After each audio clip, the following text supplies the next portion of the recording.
अभी हम समझते हैं कि हमारी जो इसरो है इसको चाइना के हैकर्स से कैसे बचाया जाएगा। और हम लोग जो अपने ईमेल आईडी या बैंक में जो पासवर्ड डालते हैं, तो हम लोग भी तो मोबाइल में अपना पासवर्ड लिखते हैं जो गूगल के पास सेव रहता है। गूगल भी चाहे तो करोड़ों का रुपया हम लोग से क्यों नहीं निकाल सकता है, क्योंकि हम लोग भी तो उसको पासवर्ड बताते हैं। हम लोग भी तो बैंक में अपना पिन डालते हैं ना, एटीएम का 4 अक्षर का। बैंक मैनेजर पिन निकाल के आपका क्यों नहीं मिसयूज कर लेता है? वो कर ही नहीं पाता है, क्योंकि उसके लिए उसे हैशिंग प्रोसेस से गुजरना पड़ता है। ये सारी चीजें क्या है इसको हम लोग समझते हैं। देखिए, जो चाइनीज हैकर्स थे उन्होंने सैटेलाइट को कुछ समय के लिए हैक किया था। इसको हैक करके वो बहुत कुछ कर सकते थे। जो अमेरिका की सैटेलाइट्स को हैक किया था उन लोगों ने, इसके अमेरिकन सैटेलाइट्स को एक दूसरे में लड़ा सकते थे, उसका रास्ता भटका सकते थे, या फिर उसको किसी अलग डायरेक्शन में या अर्थ की ओर उसको डायरेक्ट कर सकते थे, जिससे कि उस पर एक खासा खतरा हो सकता था। या फिर जो इंटरनेशनल स्पेस स्टेशन है उस पर इसको ले जाकर लड़ा देते तो एक बहुत बड़ा झटका लग सकता था। इसलिए नासा ने पूरी तरह से इसको एकदम सेफ बना लिया है। लेकिन भारत के सैटेलाइट अभी भी पूरी तरह से सेफ नहीं है, लेकिन जो हमारे मिलिट्री सैटेलाइट है वो पूरी तरह से सेफ है,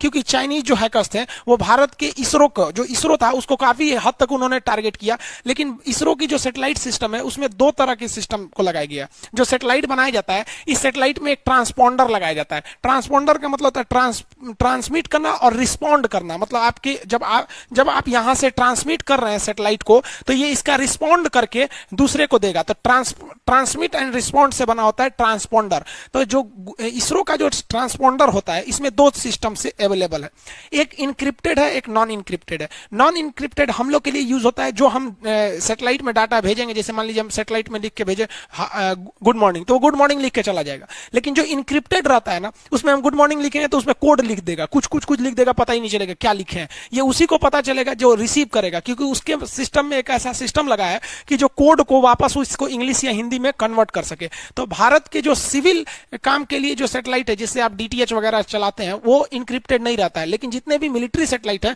भारत के, वो सारे के सारे इनक्रिप्टेड रहते हैं। अब इस इनक्रिप्टेड को समझते हैं।